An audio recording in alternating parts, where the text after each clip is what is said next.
everybody. So, I wanted to speak today about reparations fairly quickly. The resolution that was just passed within the UN. So, the resolution, um, one of the things that I think that we might need to do, obviously, we need to figure out who and how we're sending people and who we're sending to the UN to oppose this officially. But what do you call it? We also need to figure out like who we need to. Or I think that one thing that we need to think about is just how big this is and how much this is going to kind of pull people onto the foundational Black American side of things. Because if we think about this, these are the way that they've worded this resolution, it would be African nations and Africa in general that would be able to make decisions regarding this. And they're the ones who are identified as those affected and descendants of Africans as those affected by this legislation. So, or by this, by triangle trade and all that good stuff. So, the people who are, the actual victims of this are foundational Black Americans, foundational British Americans, or excuse me, foundational Brits, and foundational Latin Americans, Latino people in South America, Latin America, Central America, all that good stuff. So, or Afro-Latina, or Afro-Latin. So I think that this is something that can really bring a lot of us together because Africa has nothing to do with this. You know what I'm saying? And I think that that's a lot of why people have been so, the powers that be have been so gung ho on everybody and on board with everybody, like talking shit about us. Because we're often the ones who have the big ideas and understand where things are headed and how to deal with things. And I think that this is one of those moments. I think that we really need to embrace everyone, and we don't have to. I mean, it's we gonna fight for ours no matter what as Black Americans. But like, I think that other people need to wake up and realize if you're Black and British and you have been in your country for generations, if you are Afro-Latin and you've been in your place for generations, your country, your island, what have you, then you need to fight this because do you really think that Africa is going to give us our dues if they're able to just dole out reparations? And are they even obligated? I still have to read the actual resolution, but I've seen a few of the pages of documents and I've seen some of the points that are made, some of the wording that's used. And again, they're using African wording, African descendants, this, that, and the third. They're using um, um, actual African, entities to be able to be the ones distributing these things, and getting these plans together and things like that. And then what do you call it? It's just unfortunate because it's just like, they're conflating basically like they could be going after their own shit. What happened with the Commonwealth and like, the Congolese genocide and all this other stuff. That is stuff that stems from colonization, words that they're using in the resolution, because they're trying to conflate that with triangle trade. And it's like the Atlantic slave trade, the triangle slave trade. These are totally different things from each other, that and colonization. Even though we are a colonized people in America, for instance, as Black people, this stems from slavery. You know what I'm saying? This stems from that particular wrong. And you all do not have the ability to sit here and be like, oh, okay, we're going to just, because you all are descendants of people a lot of you all are descendants of people who came from Africa hundreds of years ago, we can now claim ownership over your repair that you all get for what your ancestors specifically went through that we didn't go through and we facilitated. And then people are using this argument like, oh, okay, well, you all, those are white supremacists. I heard an African say those are white supremacist talking points. His comments was toe up. Like, we was in the comments tearing him up. But like, he was like, I see a lot of Americans on my last video, talking about, he's like, we are talking about or going into how this is, problematic. And one of the main reasons is because of what I just mentioned, which is that, they enslaved us. And he's like, well, that's a white supremacist talking point.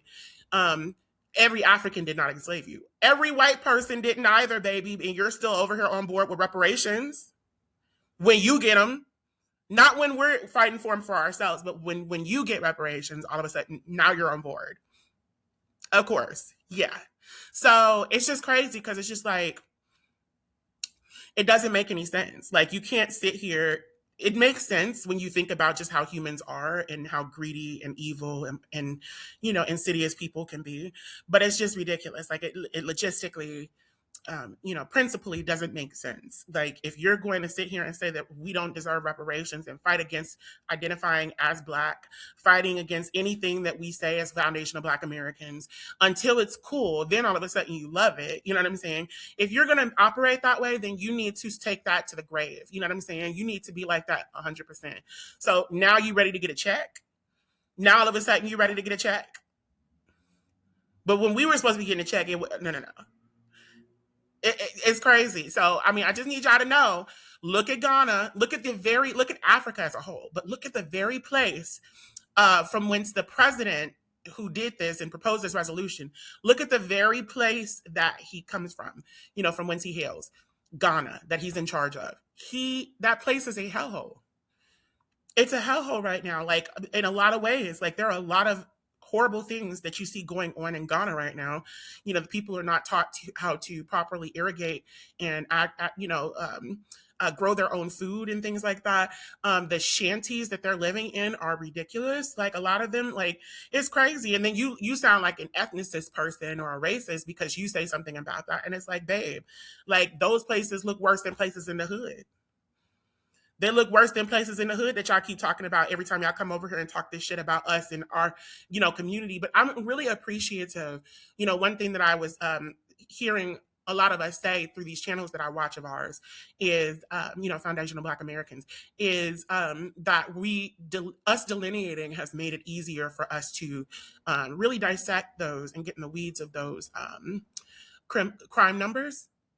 Because a lot of the crimes that were being committed by a Nigerian, Zimbabwean, I don't know, somebody else, African, Ghanaian, you know what I'm saying? These crimes were being committed by other people, not saying that we don't ever commit crimes, but a lot of these crimes were being committed by other people, and that was just being checked off as a Black person. And then they get to separate themselves from that and say, oh, well, we're immigrants, so we're not, that's you all creating a bad image for yourself. You know what I'm saying? Even though, if we're being real, the only time that Black people were actually able to, in a general consensus, everyone to this day will say that will still say that we were just so horrible and we had no excuse for being so horrible. All of that started after civil rights, after Black immigrants were coincidentally allowed to come to this country. So let's be real about that real quick. You know what I'm saying? Let's just think about, because I just thought about that in this very moment. Like, before the 60s, what kind of things can you attribute to Black people doing that was just so horrible? That were so horrible. You don't ever hear nobody saying that we were horrible before the 60s, except the people back then, But now you can't look back and say anything about us. All my life, they haven't been able to say anything about us. Not back then. But ever since the 60s, when we passed these rights, this legislation and got our civil rights and other people's as well, all of a sudden, you can say, oh, well, you all are drug heads. Oh, you all sell drugs. Oh, you all are drug dealers. Oh, you all are gangbangers. Oh, you all are all these things. Very coincidental. Just got to say. But yeah, so delineating has really helped. But yeah, I'm really thinking like, what do we need to do? We need to send somebody to the UN to figure this out and oppose this legislation. We need to also just I want to see more of us pointing out that these other people throughout the diaspora, Black people who have been affected by and are descendants of enslaved people from triangle trade, we need to get together and fight this, because we need to recognize that this is not something good. Like we as foundational Black Americans have been going to the UN for at least 100 years. for decades, going to the UN and trying to, in other international bodies, and trying to get reparations, and also just trying to get this recognized, slavery and enslavement and Jim Crow and all these other things, Jim Crow even, recognized as, crimes against humanity.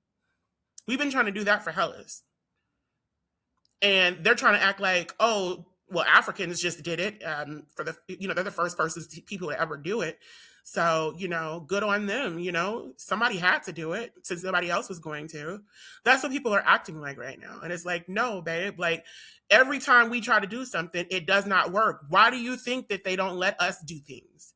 Because they know that what it comes with. They know that it needs to come with real, tangible things. Whereas other people, as long as they personally, the people who are personally fighting for it, get what they want, get paid off, then their corrupt asses are cool. And, that's why people will work with them.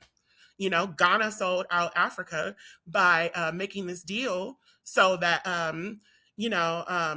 for the first time in all of this time, they have now officially given, they're the first country to officially give someone access to Africa as if it's basically, it belongs to Europe. Like, to give them access on this level, like they've basically said, oh, okay, the security deal that they worked out between Ghana and the EU, it allows Europe to now basically own Ghana. Like they have all these security clearances, they have all of these, all this ability, all these rights when it comes to what they can do when it comes to weapons, security, things like that, because of this deal. What they can do in Africa, what they have rights to do legally in Africa.